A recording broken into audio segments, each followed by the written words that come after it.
Hello दोस्तों, स्वागत है एक बार फिर से आप सभी का आपके अपने YouTube channel easy English classes में। फ्रेंड्स, आप लोग सीख रहे हैं मेरे साथ नरेशन। तो बिना समय गवाए आइए शुरू करते हैं आज का ये वीडियो। उससे पहले एक चीज, अगर आप इस चैनल पे नए हैं और अगर इस चैनल का हिस्सा बनना चाहते हैं और इस चैनल के माध्यम से कुछ सीखना चाहते हैं तो आप भी इस चैनल को सब्सक्राइब कर सकते हैं। अब आइए शुरू करते हैं आज का ये वीडियो। फ्रेंड्स, आज हम लोग सीखेंगे एक्सरसाइज नंबर 5 और एक्सरसाइज नंबर 5 में आप लोग सीखेंगे प्रोनाउन में किस तरीके से परिवर्तन किया जाता है। डायरेक्ट नरेशन से इनडायरेक्ट नरेशन जब बनाया जाता है तो उसमें जो प्रोनाउंस का परिवर्तन होता है वो किस तरीके से किया जाता है ये आप लोग सीखेंगे। तो आइए मैं एक एक वाक्य करके आप लोगों को बता रहा हूं, आप लोग ध्यान से सुनिए। पहला वाक्य है, ये जो मैं आज पढ़ा रहा हूं, ये मेरे पास हाथ में जो किताब है वह फ्लाइट है और फ्लाइट से मैं एक्सरसाइज नंबर 5 करवा रहा हूं। इससे पहले मैं 4 एक्सरसाइजेस करवा चुका हूं और अगर आपके पास भी फ्लाइट है तो आप ये बुक खोल लीजिए, एक्सरसाइज 5 देख लीजिए। उसमें सारे जो भी वाक्य लिखे हुए हैं मैं एक एक करके बता रहा हूं, आप लोग ध्यान से सुनिए। पहला है, आकाश से to Neelam, I am your life partner. पहला है, Akash said to Neelam, comma double inverted comma, I am your life partner. I am your life partner, ये है पहला सेंटेंस। दोस्तों बहुत ध्यान से सुनना, बहुत ही ध्यान से सुनना, आपको डेफिनेटली समझ में आ जाएगा। लिखा है आकाश से to Neelam, I am your life partner. ठीक है, करना क्या है, देखो जब डायरेक्ट नरेशन से इनडायरेक्ट नरेशन बनाते हैं तो so many times I told you people that before you start your sentence, I mean before you change it from direct to indirect, one thing that is very important for you, you people just have to see here inside the double inverted comma, and you people first you people just try to know whether the sentence that is written inside the double inverted comma, whether it is assertive, interrogative, imperative और exclamatory. और before that, उससे भी पहले आपको ये देख लेना है कि डबल इन्वर्टेड कामा के अंदर जो सेंटेंस लिखा हुआ है कहीं वो कोई सार्वभौमिक सत्य तो नहीं है। मैंने अपने पिछले वीडियो में भी आप लोगों को ये बात बताई थी। In my previous video I told you people that कि आप लोग जब भी डायरेक्ट नरेशन से इनडायरेक्ट नरेशन बनाएं, सबसे पहले डबल इन्वर्टेड कामा के अंदर जो आपका वाक्य लिखा हुआ है उसको आप लोग ये जरूर चेक कर लो कि कहीं ये सार्वभौमिक सत्य तो नहीं है, कहीं ये वाक्य कोई आदत तो नहीं प्रकट करता, या फिर कहीं ये कोई सत्य ऐतिहासिक घटना तो नहीं है, या फिर कोई कहावत तो नहीं है। क्योंकि आपको पता है कि अगर ऐसी कोई कंडीशंस होती है तो आप क्या करते हैं, फिर डबल इन्वर्टेड कामा के अंदर जो भी वाक्य लिखा रहता है उसका टेंस चेंज नहीं होता। तो इसलिए ये देख लेना बहुत जरूरी है। आपने ये चेक कर लिया, ये चेक करने के बाद आप ये देख लो कि जो आपकी रिपोर्टिंग वर्ब है कहीं वो प्रेजेंट या फ्यूचर में तो नहीं है। Because you know very well that कि अगर आपकी रिपोर्टिंग वर्ब प्रेजेंट टेंस या फ्यूचर टेंस में है तो तभी नियम वही है कि डबल इन्वर्टेड कामा के अंदर जो वाक्य लिखा रहता है उसका टेंस चेंज नहीं होता। तो इसके लिए ये बहुत जरूरी है कि बिफोर यू स्टार्ट कि आप इसको बदलना शुरू करें उससे पहले आप ये जरूर देख लें कि कहीं ऐसी कोई कंडीशन तो नहीं है यहाँ पे, या फिर रिपोर्टिंग वर्ब कहीं प्रेजेंट या फ्यूचर में तो नहीं है। जब ये चीजें क्लियर हो जाएं, आप ये श्योर हो जाएं कि नहीं ऐसा कुछ नहीं है, तब आप ये जानने की कोशिश करो कि डबल इन्वर्टेड कामा के अंदर जो आपका वाक्य लिखा हुआ है वो वाक्य असर्टिव है, इंट्रोगेटिव है, इंपेरेटिव है, एक्सक्लेमेटरी है या ऑप्टेटिव है। आपको ये देखना है। सबसे पहले आप यही देखेंगे कि आपका जो अब ये वाक्य, जब दो चीजें क्लियर हो गई तो आप फिर यही देखेंगे कि आपका जो वाक्य लिखा हुआ है अंदर वो कैसा वाक्य है, असर्टिव है, इंट्रोगेटिव है, इंपेरेटिव है, एक्सक्लेमेटरी है या फिर ऑप्टेटिव है। तो आपने देखा वाक्य तो लिखा आई एम योर लाइफ पार्टनर, आप समझ गए कि भाई ये वाक्य जो है वो असर्टिव है। अब अगर ये वाक्य असर्टिव है तो आपको पता है कि अगर अंदर का वाक्य असर्टिव है तो सेट बदल जाता है टोल्ड में, तो आप बदल दो। आकाश लिखा है तो आप आकाश लिख लो, सेट है तो सेट को टोल्ड में बदल लो। एक चीज आपको पता होनी चाहिए, सेट टोल्ड में तब बदलता है जब इसके साथ टू आता है। आई मीन अगर सेट के साथ ऑब्जेक्ट है तभी सेट टोल्ड में बदलेगा, अगर सेट के साथ ऑब्जेक्ट नहीं है तो सेट सेट ही रहेगा, make sure.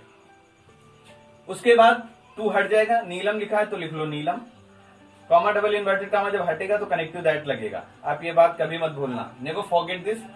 If the sentence that is written inside the double inverted comma, if it's a assertive sentence then your connective will be that, don't forget it, ठीक है। अंदर लिखा हुआ वाक्य अगर असर्टिव है तो आपका जो कंजंक्शन लगेगा वो क्या लगेगा, दैट लगेगा।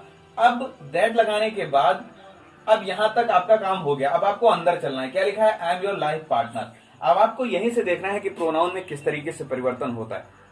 अकॉर्डिंग टू मी ये बहुत ही इंपॉर्टेंट है प्रोनाउन में परिवर्तन। बहुत सारे लड़के ऐसा बोलते हैं कि सर मुझे सब कुछ तो आ गया, लेकिन ये प्रोनाउंस में जो परिवर्तन होता है ये मुझे समझ में नहीं आता। तो आप इसको आप लोग ध्यान से देख लीजिए। आई अश्योर यू कि डेफिनेटली आप लोगों को ये चीज आ जाएगी। देखो हमेशा याद रखो कि केवल ये इतने I me my we us our you you your अर्थात 3 3 6 3 9 ये 9 प्रोनाउंस ही ऐसे हैं। कुल मिला के ये 9 लोग ही बदलते हैं। क्यों? क्योंकि आई और वी ये फर्स्ट पर्सन के प्रोनाउन है और यू सेकंड पर्सन का प्रोनाउन है।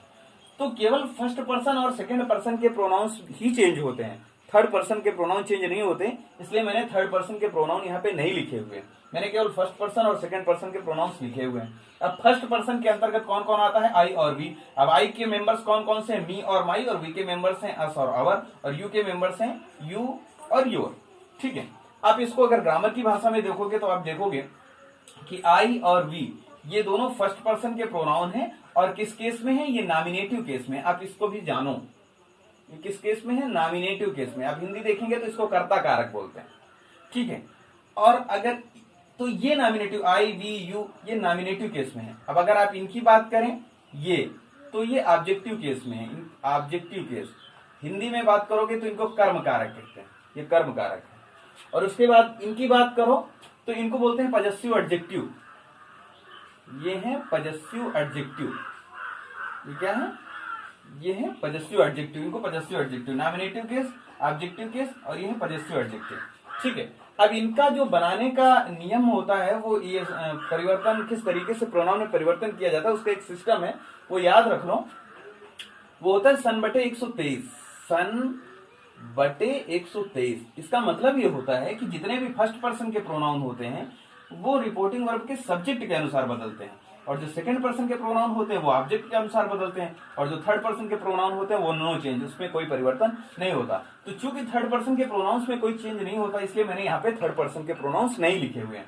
मैंने केवल लिखा हुआ है फर्स्ट पर्सन के प्रोनाउन लिखे हुए हैं और सेकंड पर्सन के, क्योंकि फर्स्ट पर्सन और सेकंड पर्सन के प्रोनाउन ही बदलते हैं। दूसरी बात, फर्स्ट पर्सन का प्रोनाउन सब्जेक्ट के हिसाब से बदलता है, रिपोर्टिंग वर्ब के सब्जेक्ट के अनुसार। तो अब रिपोर्टिंग वर्ब के सब्जेक्ट, रिपोर्टिंग वर्ब का जो सब्जेक्ट है वो क्या होता है, देखो वो भी जान लो आप। रिपोर्टिंग वर्ब किसे कहते हैं, इसको कहते हैं रिपोर्टिंग वर्ब, ये आपकी रिपोर्टिंग वर्ब है। और रिपोर्टिंग वर्ब और फिर आपका सब्जेक्ट क्या है, उसके पहले ये जो आया है ये है सब्जेक्ट आपका रिपोर्टिंग वर्ब का, ये क्या है सब्जेक्ट। और रिपोर्टिंग वर्ब के बाद ये क्या है आपका ऑब्जेक्ट है। ये रिपोर्टिंग वर्ब का सब्जेक्ट है, ये रिपोर्टिंग वर्ब का ऑब्जेक्ट है। ध्यान से सुनते रहना, ठीक है। रिपोर्टिंग वर्ब का ये सब्जेक्ट है, ये रिपोर्टिंग वर्ब का ऑब्जेक्ट है, ठीक है। हमने यहां तक कर लिया, हमको यहां आगे आई मिला। अब हमको आई को चेंज कर, हमको पता है कि आई फर्स्ट पर्सन का प्रोनाउन है। ये बात समझना, कैसे समझोगे आप लोग, ये बात जानो। ये ऐसे आई और वी ये फर्स्ट पर्सन के प्रोनाउन है, और ये यू ये सेकंड पर्सन के प्रोनाउन। समझ लो इसको, आई और वी फर्स्ट पर्सन के प्रोनाउन, और आई और वी अगर फर्स्ट पर्सन के प्रोनाउन है तो इनके जो मेंबर्स हैं, इनके जो परिवार के सदस्य हैं वो भी फर्स्ट पर्सन के प्रोनाउन है। अर्थात ये पूरे 6, 1 2 3 4 5 6 ये 6 प्रोनाउंस जो हैं ये पूरे के पूरे ये फर्स्ट पर्सन के प्रोनाउन है, और ये यू यू योर ये सेकंड पर्सन के प्रोनाउन। इससे एक चीज तो आपको समझ में आ गई होगी कि अगर 1 2 3 4 5 6 6 में से अगर कोई आता है यहाँ पे तो ये हमेशा सब्जेक्ट के अनुसार बदलेगा, क्योंकि ये फर्स्ट पर्सन के प्रोनाउन है, इसलिए ये हमेशा सब्जेक्ट के अनुसार बदलेंगे, और ये तीनों हमेशा ऑब्जेक्ट के अनुसार बदलेंगे। अब इसको ध्यान से समझ लो। आपकी ये pronoun I me my we us अवर ये पूरे के पूरे किसके हिसाब से बदलेंगे, सब्जेक्ट के हिसाब से बदलेंगे, अर्थात इसके आकाश के हिसाब से। मतलब जो भी आपका वाक्य में जो भी सब्जेक्ट आएगा वो सब्जेक्ट के हिसाब से बदलेंगे।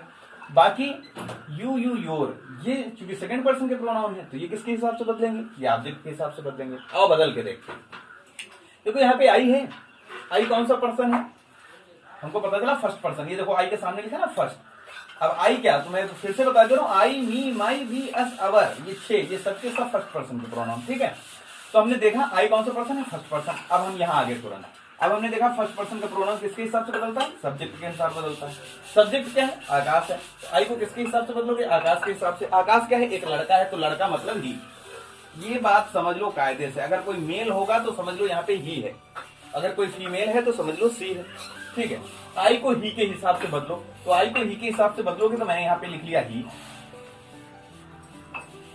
सॉरी, आई को ही के हिसाब से बदलो तो मैंने आई को ही के हिसाब से बदलो तो मैंने यहाँ लिख लिया ही। अब उत्तर की जांच कर लो कि आपका ही सही है कि गलत, ये बहुत जरूरी है, that is also much more important. आपने चेंज कर दिया लेकिन उत्तर की जांच जरूर करो वेदर इट इज राइट और wrong, it's also very important for you.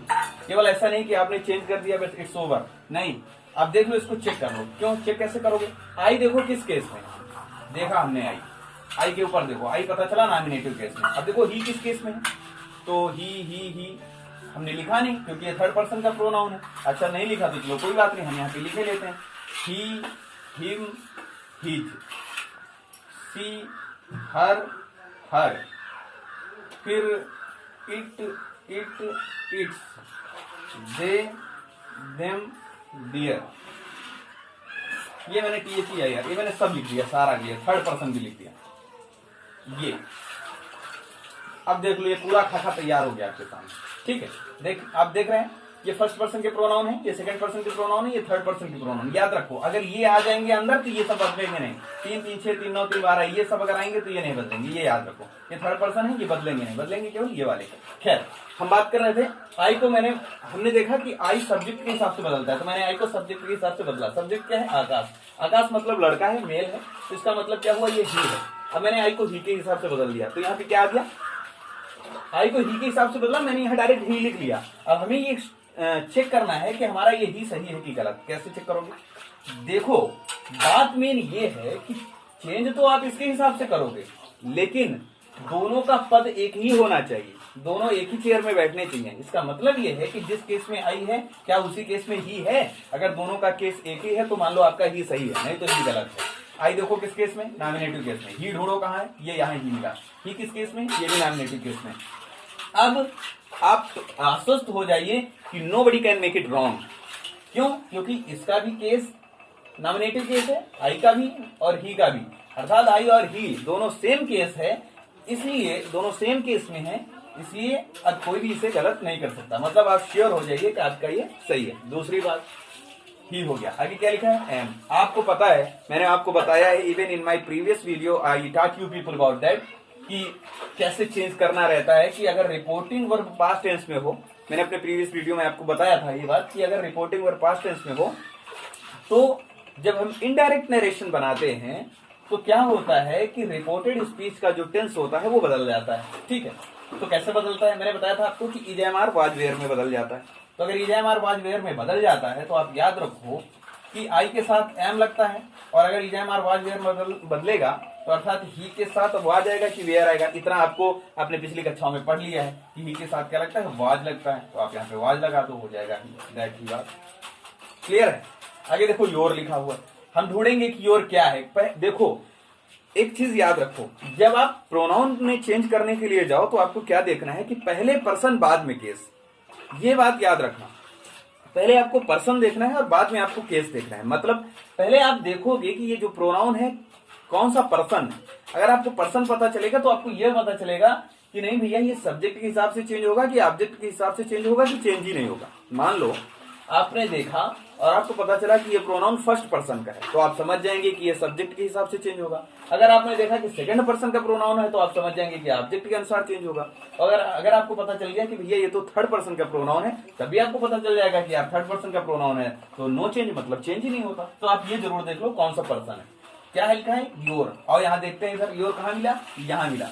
अब ये इसका पर्सन किस पर्सन में है? हमने यहाँ देखा तो पता चला है सेकंड पर्सन में। ऐसे ना समझ में तो ऐसे लिख लो, 1 2 3 लिख लो, ऐसे लिख लो, अब पता चलेगा ये फर्स्ट पर्सन का है, ये सेकंड पर्सन का, ये थर्ड पर्सन का। ठीक है, तो योर हमें पता चल गया ये सेकंड पर्सन का प्रोनाउन है। अच्छा, अब सेकंड पर्सन का प्रोनाउन, तो अब आगे हिस्ट्री निकालो। सेकंड पर्सन का प्रोनाउन किसके हिसाब से चेंज होता है? ये ओ लिखा है, मतलब ऑब्जेक्ट के हिसाब से। हम देखेंगे यहाँ पे ऑब्जेक्ट क्या है? नीलम है। नीलम क्या है? एक लड़की है। लड़की मतलब सी।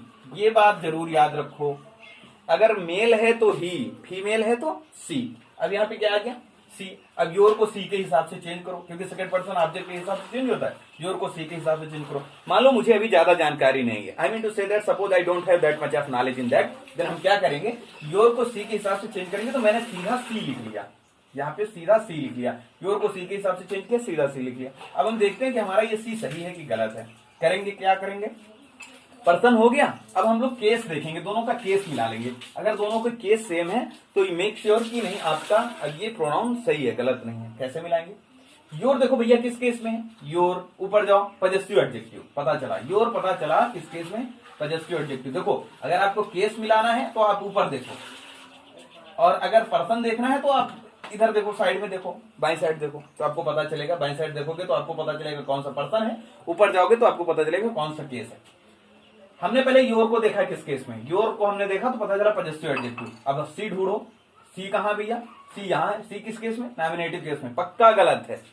इसका मतलब यू मेक श्योर कि 100% ये गलत है, क्योंकि सही तब होगा कि जिस केस में योर है उसी केस में सी होना चाहिए। लेकिन योर देखा हमने तो किस केस में, पजेसिव एडजेक्टिव में। हमने सी देखा कहां है, सी पता चला नॉमिनेटिव केस में, मतलब भैया गलत है। सही क्या होगा, सही होगा दोनों का केस एक ही होना चाहिए। अच्छा तो फिर सी का पजेसिव एडजेक्टिव क्या होता है, सी का पजेसिव एडजेक्टिव होता है हर, सी हर। ठीक है, ये है पजेसिव एडजेक्टिव। मतलब यहाँ पे जो सही है वो सी नहीं सही है, वहां पे सही है हर। अब केस मिलाओ, योर किस केस में, पजेसिव एडजेक्टिव, हर किस केस में, ये भी पजेसिव एडजेक्टिव, मतलब अब ये सही हो गया। उसके बाद क्या लिखा है, लाइफ पार्टनर, तो आगे लिख लो लाइफ पार्टनर, लाइफ पार्टनर, बस हो गया। ठीक है, चलो अब अगला सेंटेंस देखते हैं।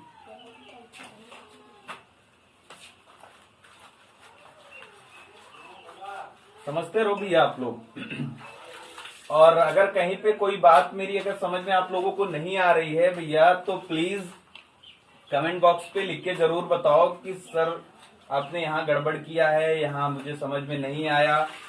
तो तभी तो मुझे पता चलेगा ना कि नहीं आपको क्या समझ में आया, क्या समझ में नहीं आया। देखो एक वाक्य है, रितु सेड टू रवि, बाकी समझते रहो, 99% आपको समझ में आएगा।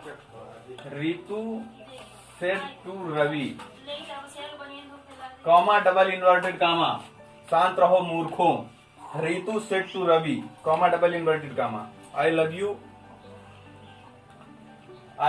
You more than my life, more than my life, ध्यान से सुनना, मोर देन माई लाइफ।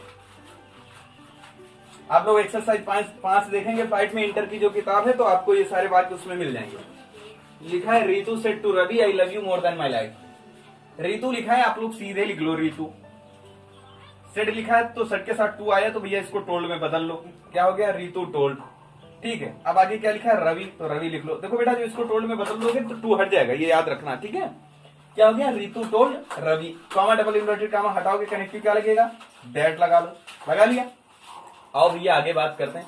मिला हमको आई, आओ सीधा इधर आओ, आई मिला। आई पहले देखो भैया पर्सन कौन सा है, पता चला आई फर्स्ट पर्सन। ठीक, फर्स्ट पर्सन इधर आओ, फर्स्ट पर्सन बदलता किसके हिसाब से, सब्जेक्ट के हिसाब से। ठीक, सब्जेक्ट क्या है, रितु, रितु मतलब लड़की, लड़की मतलब सी, याद रखो, लड़की मतलब सी। तो अब आई को सी के हिसाब से बदलो, आई को सी के हिसाब से मैंने बदला, मैंने डायरेक्ट यहाँ पे सी लिख लिया। ठीक, अब मैं क्या करूंगा, दोनों का केस टैली करूंगा कि क्या जिस केस में आई है उसी केस में सी है। और देखते हैं आई किस केस में, नॉमिनेटिव केस में, सी किस केस में, ये भी नॉमिनेटिव केस में। खुशी की बात है, मतलब ये है कि अब ये सही है, गलत नहीं है। अगली बार देखो क्या लिखा, आई love you more than my life, I love you more than my life. अब ये क्या बता रहा है, ये वाक्य बता रहा है कि ये प्रेजेंट इंडेफिनिट टेंस का वाक्य है। कैसे, मुझे कैसे पता ये प्रेजेंट इंडेफिनिट टेंस का वाक्य है, आपको भी पता चलेगा। वो कैसे, अगर सब्जेक्ट के बाद कोई सहायक क्रिया ना आए, डायरेक्ट मुख्य क्रिया की फर्स्ट फॉर्म आ जाए। याद रखो, अगर सब्जेक्ट के बाद डायरेक्टली वर्ब की फर्स्ट फॉर्म आती है तो वो इंडिकेट करती है कि वो प्रेजेंट इंडेफिनिट टेंस का वाक्य है। तो फिर रूल क्या है, रूल ये है कि जो प्रेजेंट इंडेफिनिट होता है वो बदल जाता है पास्ट इंडेफिनिट में, और पास्ट इंडेफिनिट में लगती है वर्ब की सेकंड फॉर्म। तो लव की सेकंड फॉर्म क्या होती है, लव्ड, तो हो जाएगा सी लव्ड। फिर आगे मिल गया प्रोनाउन यू, और फिर टेंशन, तो टेंशन लेने का नहीं, सॉल्व करने का, क्या है, यू। यू सेकंड पर्सन का प्रोनाउन है, और सेकंड पर्सन का प्रोनाउन कैसे पता चला मुझे, मैं इधर आया तो मैंने देखा ये यू है, तो यू इधर देखा तो मैंने मिल गया मुझे कि यू सेकंड पर्सन का प्रोनाउन। अच्छा, अब यू सेकंड पर्सन का प्रोनाउन है, और सेकंड पर्सन का प्रोनाउन चेंज किसके हिसाब से होता है, सेकंड पर्सन का प्रोनाउन चेंज होता है, इधर देख लो, सेकंड पर्सन का प्रोनाउन चेंज होता है ऑब्जेक्ट के हिसाब से। ऑब्जेक्ट क्या है, रवि, रवि मतलब लड़का है, लड़का मतलब समझ लो ही, कोई मेल है तो ही। अब क्या करोगे तुम, यू को ही के हिसाब से चेंज करो, तो यू को मैंने जैसे ही के हिसाब से चेंज किया तो मैंने डायरेक्ट यहाँ पे ही लिख लिया, ही लिख लिया। अब हमको चेक करना है कि क्या ये ही यहाँ पे सही है। चेक करने के लिए आप क्या करेंगे, मैंने बताया था चेक करने के लिए आपको केस टैली करना पड़ेगा कि यू किस केस में है, जिस केस में यू है क्या उसी केस में ही है। आओ चलो देखते हैं। हम जब यहाँ आए तो हमने देखा यहाँ भी यू लिखा है, यहाँ भी यू लिखा है, मतलब यू नॉमिनेटिव केस में भी है, यू ऑब्जेक्टिव केस में भी है। ये थोड़ी सी प्रॉब्लम फंस गई, बड़ी प्रॉब्लम फंस गई। यू यार ये तो नॉमिनेटिव केस में भी यू है, ऑब्जेक्टिव केस में भी यू है, मतलब एक ही घर में एक ही शकल के दो आदमी हैं, तो पहचानोगे कैसे? ये बड़ी दिक्कत वाली बात है।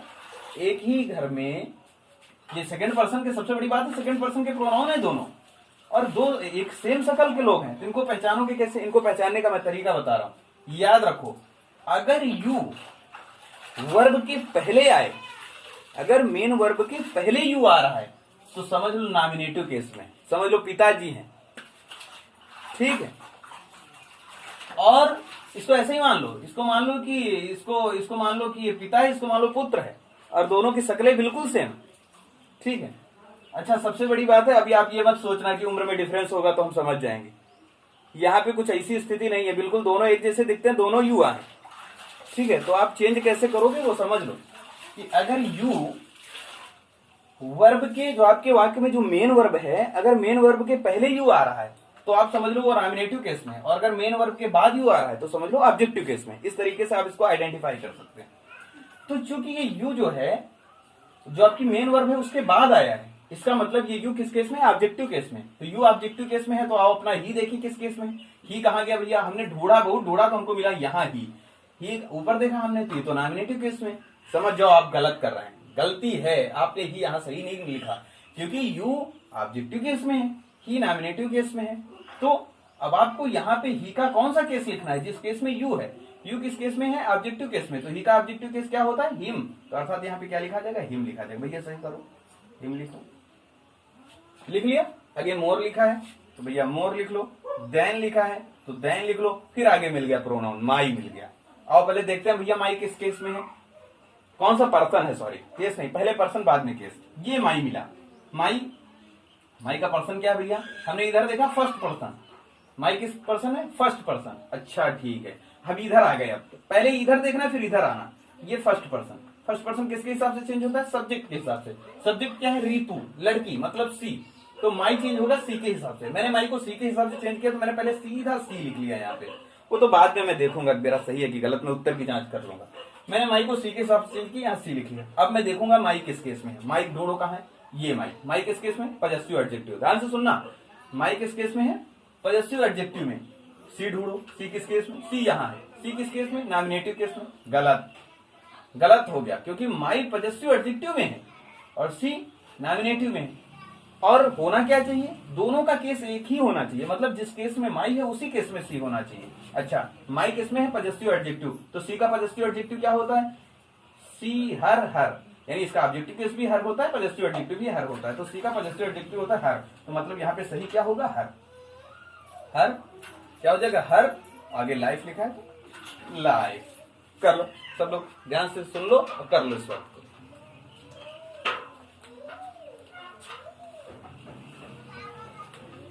बहुत बढ़िया सीख रहे हैं आप लोग। मैं मिटाई दे रहा हूं, एक एक वाक्य देखते रहो, पढ़ते रहो, साथ में करते रहो।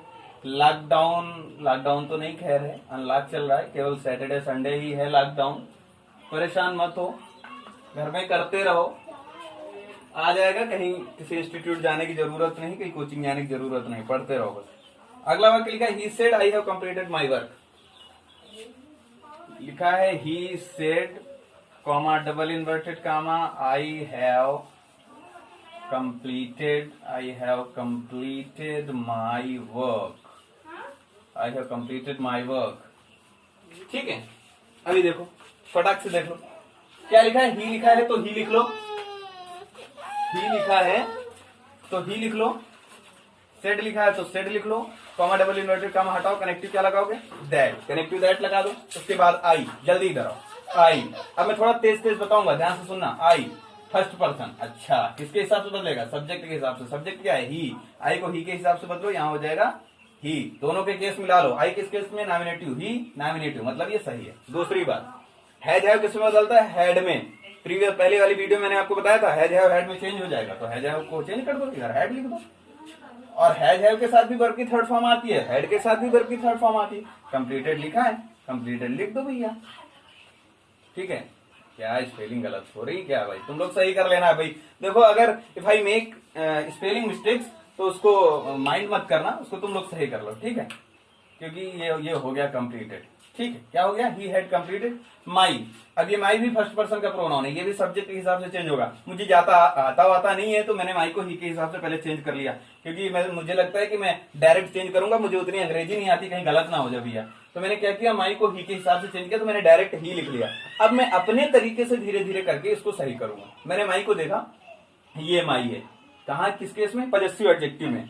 अच्छा भैया, माई पजेसिव एडजेक्टिव में। ही कहाँ है? ही को हमने ढूंढा, ही यहाँ है। अब ही किस केस में? नॉमिनेटिव केस में। बड़ा लफड़ा, माई पजेसिव एडजेक्टिव, ही नॉमिनेटिव केस में। इसका मतलब ये हुआ कि हमको माई की जगह पे जब हम माई को ही के हिसाब से बदलेंगे, तो यहाँ पे ही का कौन सा केस आएगा? पजेसिव एडजेक्टिव, अर्थात जिस केस में माई है। तो ही का पजेसिव एडजेक्टिव क्या होता है? हिज।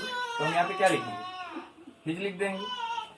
ठीक हो गया, हिज। आगे वर्क लिखा है तो वर्क। ठीक, ये क्लियर हो। लिख लो सब लोग, लिख लो, एक्सरसाइज करते रहो सब लोग।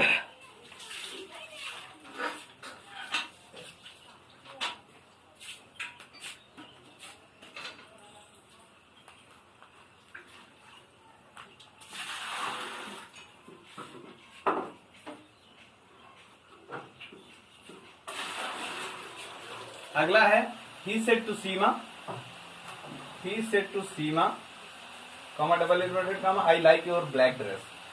आई लाइक योर ब्लैक ड्रेस। अच्छा, ये लड़कों की आदत होती है ना, यही बोलते हैं कि I like your black dress, I like your black hair. कभी ये नहीं कहेंगे I like your black face. ये इनकी लड़कों की बड़ी खराब आदत होती है। खैर, अपने उससे क्या लेना देना। आप इधर देखो, लिखा है he said to Seema I like your black dress. ठीक है, तो ही लिखा है तो ही लिख लो। मैं मजाक कर रहा था, आप लोग उसको ज्यादा माइंड मत कीजिए। ही है, ही लिख लो। सेड टोल्ड में बदल दो, टू हट जाएगा।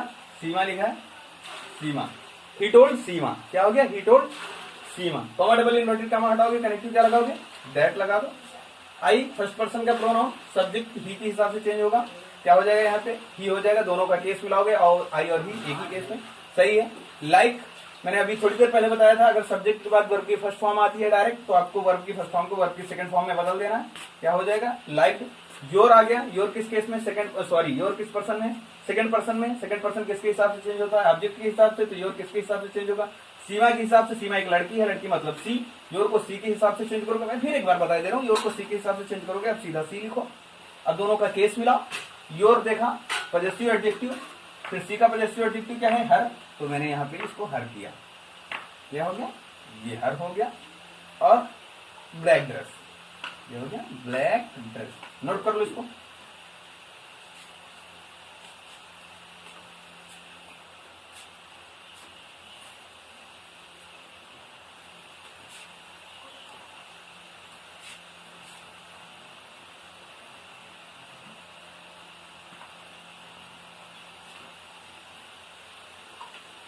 अगला है the teacher said to us I can't help you. The teacher said to us, comma double inverted comma, I can't help you. I can't help you, I can't help you. ये कैसे करेंगे आप? लिख लो जल्दी जल्दी। द टीचर सेड किस में बदल जाएगा? Told us that. चेंज करो, आई को टीचर के हिसाब से चेंज करो, क्या हो जाएगा? ही। कैन नॉट किस में बदल जाएगा? कुड नॉट में। He could not help. अब जल्दी जल्दी बता रहा हूं क्योंकि बता चुका हूं। यू ऑब्जेक्ट है, अस के हिसाब से चेंज करो। यहाँ क्या लिखा है? The teacher said to us I can't help you. मैं आप लोगों की मदद नहीं कर सकता। यू सेकंड पर्सन, इसके हिसाब से चेंज करो। You second person change to reporting object, object क्या है अस, अस के हिसाब से चेंज करो। तो ये भी दोनों का केस मिला लो। यू किस केस में है, ऑब्जेक्टिव केस में। मैंने बताया था वर्ब के बाद आएगा तो objective case, you objective case में है, ठीक है। अस किस केस में, देखो जल्दी, अस अस अस अस अस ये मिल गया, तो ये भी ऑब्जेक्टिव केस में। तो मतलब हमारा ये वाक्य सही है। The teacher told us that he could not help us, ठीक है, he could not help us. तो इस तरीके से जो भी बचे जो भी वाक्य हैं इस एक्सरसाइज के, वो मैं आप लोगों को अगले वीडियो में बताऊंगा। आई होप कि आप लोगों को ये वीडियो जरूर पसंद आया होगा और आपको समझ में भी आ गया होगा। तो if you really like the video, don't forget to subscribe the channel and also hit the bell icon to stay updated. Thank you.